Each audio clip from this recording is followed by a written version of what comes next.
Hammaga assalomu alaykum, hurmatli yurtdoshlar, hormanglar, charchamang, musofirdagilar, u yondagilar. Biz bugun B2 Management Umra jamiyatiga keldik. Xudo xolasa, roza Ramazon oyida shu bizning ko'rib turgan yurtdoshlarimiz uyindagilarni umraga uyaradigan bo'lsalar, shu narsaning dasturlarini xudo xolasa birgalikda Otabekjon bilan ko'rsatib ketamiz. Assalomu alaykum Otabek, yaxshimisiz? Va alaykum assalom. Bar bo'ling. Bizangiz ham charchamanglar. Assalomu alaykum bizani kuzatib turgan kuzatuvchilar, yurtdoshlarimiz, hammalaringizga xayrli kun. Xabarlaringiz bor, B2 Management shu 2 yildan beri aynan Xorazmga kirib kelib ish faoliyatini ko'rsatib turibdi.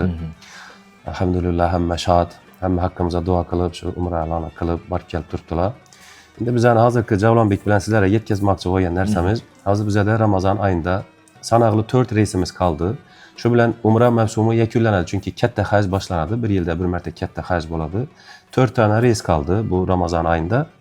Har payshanba kuni bo'ladi bu. Bu avval ham aytganmiz, Urganch Madina reys bo'ladi-da bu. Pryamoy reys bo'ladi, Urganch Madina vaqtimiz bor. Shu Madinada 3 kun, Makkada 12 kun, o'sha 15 kun bo'ladi. Bu Ramazonda payg'ambarimiz alayhisalom shunday deganlar, Ramazonda kim umra qilsa, men bilan katta haj qilibdi dedilar. Agarda kim shu savobi ega bo'laman yoki ota-onamni yuraman deydigan bo'lsalar, bemalol yana telefonlarni qoldiramiz, telefon qilib, umra qilib katta hajni savobini olib kelaman desalar, biz xizmatdamiz, xudo xolasa. Otabek, endi YouTube-ku hozir qiziqadilar, nechik bo'ladi, sharoiti nechik bo'ladi, ovqatlari nechik bo'ladi, расстояние nechik bo'ladi, gostinsasi nechik bo'ladi degan savollar ham bo'ladi-da. Men u narsani yetirishim kerak, so'ramasam bo'lmaydi. Shuning uchun nerlarda joylashadi, ovqat nechik bo'ladi? Bu Ramazon oyida o'zingiz bilasiz, roza iftorlik bilan saharlik bo'ladi. 2 mal, boshqa vaqt 3 mal ovqat bo'ladi. Ramazonda 2 mal ovqat bo'ladi.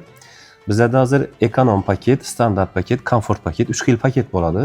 Shu sharoitiga qarab narx-navolari chiqadi.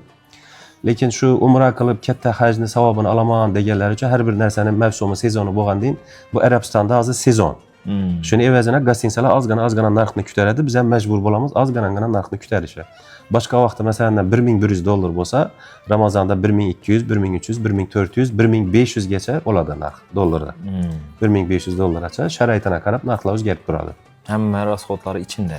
Shu pulning ichida bordi keldisi, vizasi, ovqati, bordi keldisi, ziyoratlari, sayohatlari hamma narsa shuning ichida bo'ladi, xudo xolasa. Yana do'stlar, ekranda telefon nomeri bo'ladi. Bemalol bog'lanaverasizlar. Otabekjon bilan ko'p video tayyorlaganmiz. Xudo xolasa shu Otabekjon xalq xizmatida shu o'tgan videolar ham chiqardik. Biroz odam ketdi o'xshidan. Ketdilar, xudoga shukr. Ko'pchilik barib kelib turibdi. Biz o'ylaganimizdan ko'proq bo'ldi. Chunki bizda bir sezonda Xorazmda 5000 odam yoki 6000 odam deb gostinsa gaplashamiz. Bundan ziyod bo'lib ketdi Allohning qudrati bilan. Chunki bir borib kelgan odam shod, hammaga tavsiya qilib turibdi, aytib turibdi. Shuning uchun yaxshi, xudoga shukr, hali bir nolingan odam yo'q. Hammasi chiroyli bo'lib turibdi shu paytgacha. Bemalol telefon qilaverasizlar, telefon qoldiramiz, basta. Sog' bo'linglar, salomat bo'linglar. Ekranda nomer bog'lanaverasizlar. Rahmat.